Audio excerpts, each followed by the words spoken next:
bahagia.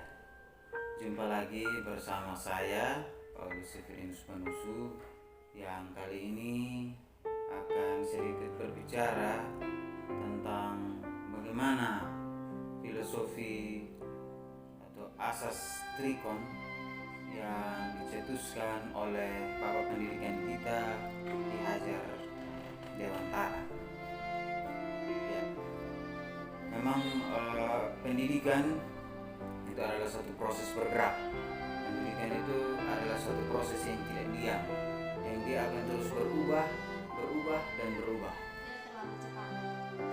Berkaca pada hal demikian, lalu bagaimana sekolah-sekolah mengembangkan asas trikon yang dicetuskan oleh Bapak Pendidikan kita, Ki Hajar Dewantara.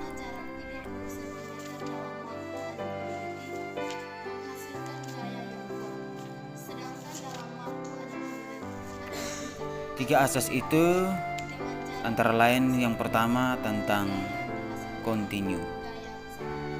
Continue mengandung makna adalah suatu pengembangan yang dilakukan harus berkesinambungan, dilakukan secara terus-menerus dengan perencanaan yang baik. Suatu kondisi yang baik tidak mungkin dapat dicapai dalam sekali waktu seperti sebuah sulap. Tahap demi tahap pengembangan dilakukan dengan rencana yang matang.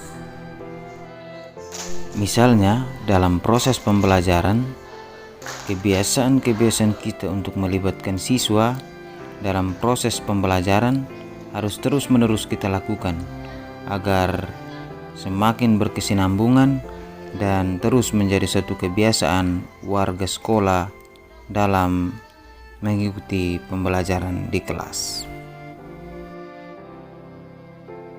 Kedua adalah konvergen. Artinya, pengembangan yang dilakukan dapat mengambil dari berbagai sumber di luar, bahkan dari praktek pendidikan di luar negeri, seperti yang dilakukan oleh Ki Hajar Dewantara ketika mempelajari berbagai praktek pendidikan dunia. Praktek-praktek tersebut dapat kita pelajari untuk nantinya disesuaikan dengan kebutuhan yang kita miliki sekarang.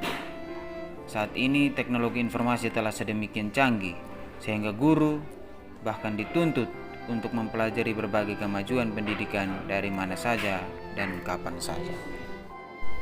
Misalnya dalam pembelajaran, guru dituntut untuk melakukan atau menerapkan model-model pembelajaran yang bervariasi, yang kemudian dapat meningkatkan minat belajar.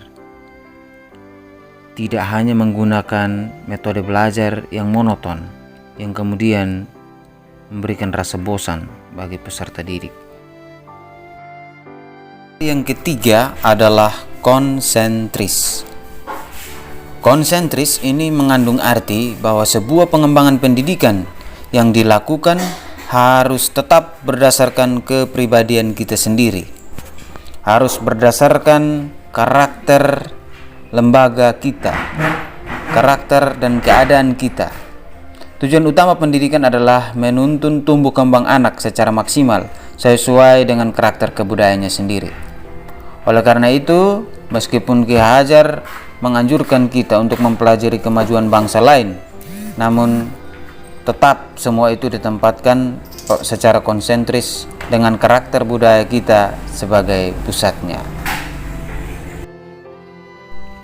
Guru dapat memanfaatkan media-media yang sederhana yang ada di sekitar siswa, yang kemudian dapat digunakan untuk dijadikan sebagai media pembelajaran. Salah satu contohnya seperti membuat alat peraga yang kemudian dimanfaatkan oleh siswa untuk belajar matematika di kelas. Ya, kurang lebih itu beberapa hal yang dapat saya gambarkan atau saya demonstrasikan terkait dengan filosofi pemikiran Ki Hajar Dewantara. Semoga bermanfaat.